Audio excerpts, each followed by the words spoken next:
nagmamalimos pa nga sa akin eh. Wala nga, nawala. Junjun, tulungan mo ako. Gusto ko nang bumalik yung dati kong mukha. Eh paano kita matutulungan? Hindi naman kita kilala. Ikaw ba talaga si Angel? Ako nga to si Angel. Bakit ba ayaw mo sa akin maniwala? Diba, yung mami ko si Mami Magna, tapos yung mami mo si Aling Marites, tapos yung mami mo gusto ang gawin yung daddy Nestor ko. Oo nga, ikaw nga si Angel, yung maldita. Diba, sabi nung matanda, wala kang respeto. Siguro Angel, kailangan mo maging mabait para mawala yung sumpa mo sa mukha. Eh bakit? Totoo naman yan na mukha siyang unggoy tapos namamalimos pa, di na lang magtrabaho. Oh, tingnan mo Angel, nagmamaldita ka na naman. Wala ka na namang respeto. Halika Angel, tuturuan kita kung paano maging mabait. Sure ka ba dyan, Junjun, na mawawala na yung sumpa ko? Sana matuto ko ng bata ka ngayon. Talaga ba, Junjun, nawawala tong sumpa ko? Oo, magkakatotoo yan pag naging mabuti ka na. Sino yun? Sige, Junjun, turuan mo ako maging mabait! Ipapakita ko lang sa'yo Angel, pero ikaw na mismo yung gagawa. Tara! O sige, Junjun, tara! Tara! Tagal-tagal naman yung taxi. Uy, sakto. Mukhang yamanin yung batang yun ah. Sakto, sabay na lang kami ni Angel papuntang MOA.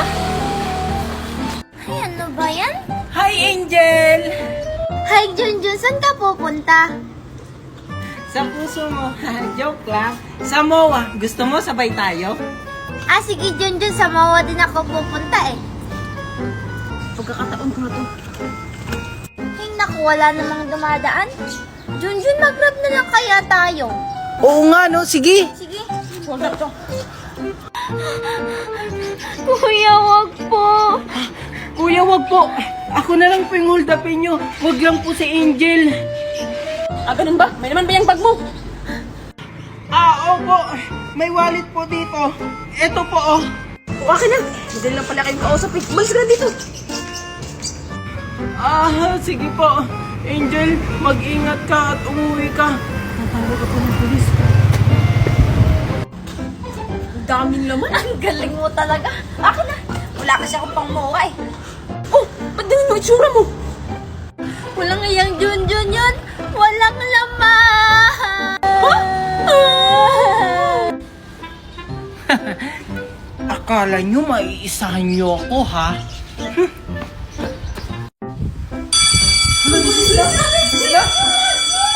Oh, bakit ka tumitingin sa akin, Maria? Anong baon mo, Juliet? Ito, Diyos, tapos biskwit. O, sa'yo, anong baon mo?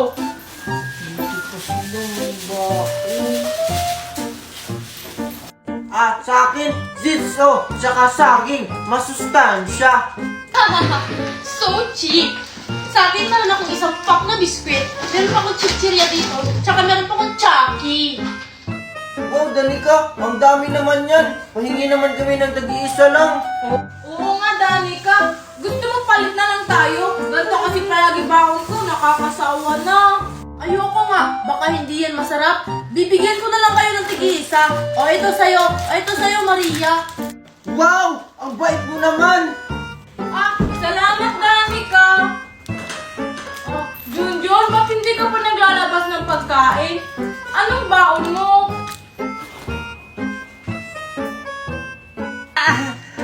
Busog pa kasi ako. Mamaya na lang ako kakain. Sige na, Junjun, patingin ang baon mo. Ayoko! Kaya pala hindi na nilalabas yung baon niya kasi sardinas pala. Yak! Ew! Sardinas lang yung baon ni Junjun.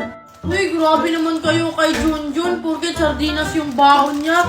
O ito, Junjun, sa'yo na lang to. Hala, binigyan niya. Siguro may gusto ka kay Junjun, oh. Oo nga, may gusto siya kay Junjun. Aminin mo na kasi, Danica. Uy, hindi naawa lang ako kay Junjun. Wag nga Danica, nahihiya ako. Okay, class, good morning. Good morning, ma'am. Bago tayo magsimula ng klase, by the way, may binibenta akong ice candy. 5 pesos lang. Pag bibili kayo ng ice candy ko, may plus points kayo. Tignan mo, Junjun. Ang galing ko na maglato-lato. O, diba? Ngayon ka pa niya natuto. Laos na yan. Hinuhuli na nga ng mga pulis yung naglalato-lato ngayon fake news ka naman, Junjun. Naiinggit ka lang kasi hindi ka marunong nito. Paano naman ako maiinggit sa'yo?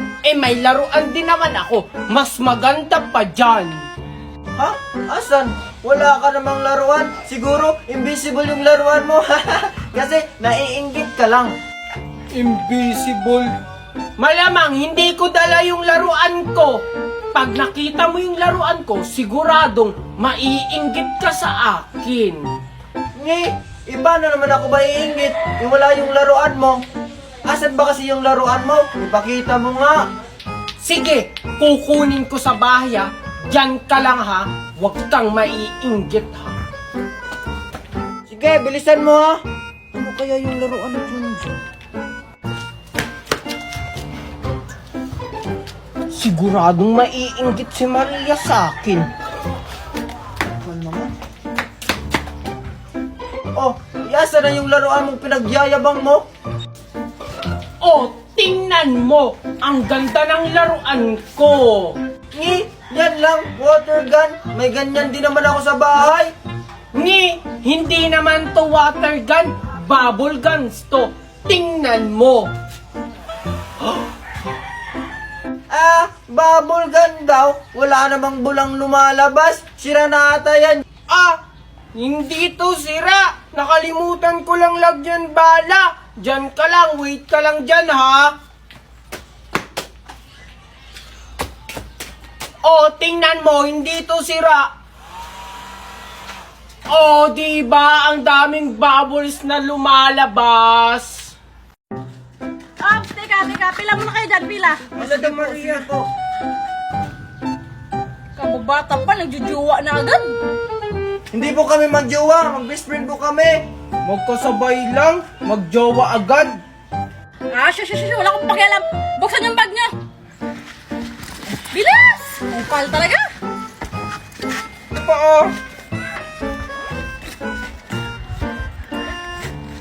Sige, Junjun, pasok. Ikaw. Sige, pasok. Sige po, thank you po, Manang Guard.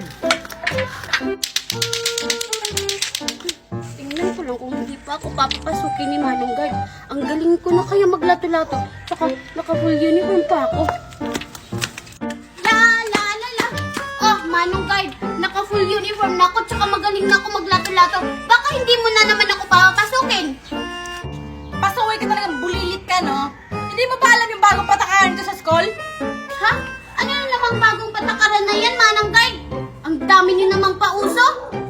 Aba, sumasagot ka pa. Gusto mo sumbong kita sa principal? Hindi isumbong mo. Ninang ko naman yung principal dito. Tsaka kung makaasta ka, parang ikaw yung may-ari ng school na to. Aba, para talaga tong batang to. Tsaka, wala ka lang pakialam doon. Sinusunod ko lang yung patakaran nito sa school. Akin na nga yung lato-lato mo. Bawal na nga to eh. Hala, yung lato-lato ko.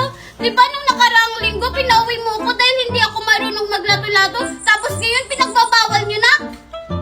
Abay, malay ko ba? Basta sinusunod ko lang yung patakaran dito sa school.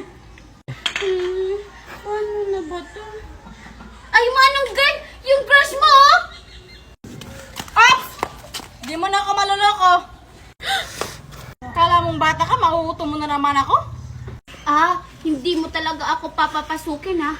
Ipagkakalat ko sa buong school na crush mo si Ma'am. Ikaw, hindi ka talaga mabiro eh. Sige na, pumasok ka na dito. Yay! Thank you, Manong Guard! Ang bilis mo talagang mauto! Bili na kayo. Plastic balloon. 1 taon to, hindi pumuputok. Dali na, bili na kayo, bili na! Bili na kayo. Plastic balloon, bili na! May plastic balloon na nagbebenta. Total, 100 pesos naman yung baon ko. Bibili na lang ako. May tira pa naman to para sa recess. Oy, Junjun! Halika dito, bumili ka. Alam ko, marami kang baon. Dali! Opo, kaya nga po ako pumunta dito kasi bibili po ako ng plastic balloon. Magkano po isa niyan? Ay, mura lang to, Junjun. 100 yung isa. Ha? 100 ang isa? Ang mahal naman ng plastic balloon nyo. 3 pesos lang naman yan eh. 100 na nga lang yung baon ko eh. Hindi mo ba alam, Junjun, na itong plastic balloon na binibenta ko ay gawa sa Orocan plastic? Isang taon to bago pumutok. Eh, yung 3 pesos na sinasabi mong plastic balloon, pumuputok agad yun. Talaga lang ha, 1 taon bago pumutok yan. O sige, bili ako ng isa, yung kulay green. Magtitiis na lang ako sa school na hindi kumain sa recess. Salamat, nakabenta na rin ako. Oh, ito po yung bayad ko. Siguraduhin mong 1 taon bago pumutok to ha. Sige nga, papalubuhin ko to kung 1 taon bago pumutok.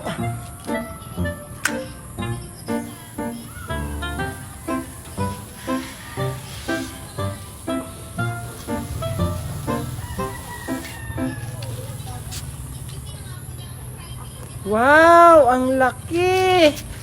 Wheel! Wheel! Wheel! Wheel! Hala, si Junjun may plastic balloon. Saan niya kaya yun binili? Papalaking ko ulit. Hoy, Junjun! Junjun, saan mo yan binili yung plastic balloon mo? Doon kila Aling Bining, binili ko to. Kasi sabi niya 1 taon daw to bago pumuto, kaya bumili ako. Oh, ang galing naman. Sige nga, itry nga natin kung di ba pumuputok. Hala, bakit mo pinutok? Ang mahal-mahal pa naman ito, isusumbong kita kay Mami. Sabi mo 1 taon yan bago pumutok. Na-scam ka ni Aling Bining. Teka lang. Bakit po Manong Guard? Alam mo bang may patakaran tayo sa school? Na kapag late na bawal lang pumasok? Kasi po na-traffic kami sa langit. Tapos nahirapan po si Daddy magpalanding ng aeroplano dito sa school. Ang liit-liit po kasi ng space. Tapos, ang daming pinadalang baon sa akin ni Mami. Grabe naman yan, papasok ka na ng school, naka-airplane pa. Tsaka ano bang laman ng bag mo? Bakit ang dami-dami mong dala? Eto po. Ano po kasi to? Pera. Sabi ni Mami, ubusin ko daw po ngayon to. Ito po, bigay ko na lang po sa inyo to. Uy, salamat, Junjun. Ang laki naman ito. Mas malaki pa to sa sahod ko, ah. Sige, pwede ka na pumasok. Sige po, salamat po. Good morning, ma'am. Good morning, classmate. Sorry, I'm late. Hala, late ka na naman, Junjun. Hala, tignan nyo, ang daming dalang pera ni Junjun. Siguro ginawa niya si Twinkle. Oh, Junjun, late ka na naman. Ay, sorry po, ma'am. Kasi po, na-traffic po kami sa langit. Nag-airplane po kasi kami ni Daddy. Tapos, ang daming pinadala sa akin pera ni Mami. Sabi daw po niya, gastusin ko daw po ng 1 araw lang. Kaya, ipapamigay ko na lang kila classmate at sa inyo po, ma'am. Ganun ba, Junjun? Okay, class, batiin niyo si Junjun ng good morning. Sige, Junjun, umupo ka na. Wow, talaga, ang bait naman ni Junjun. Oo nga, iba talaga pag ginawa si Twinkle. Ay, hindi ko kaya jowa si Twinkle. Ma'am, excuse me po, may pinadala po yung parents ni Junjun. Ito po, ma'am, bawal po kasi sa mga ordinary na upuan. Kailangan daw po gaming chair.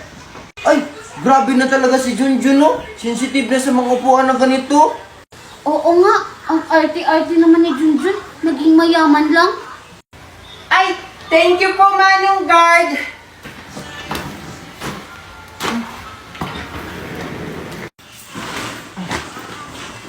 Junjun, libre mo ko mamaya, ha?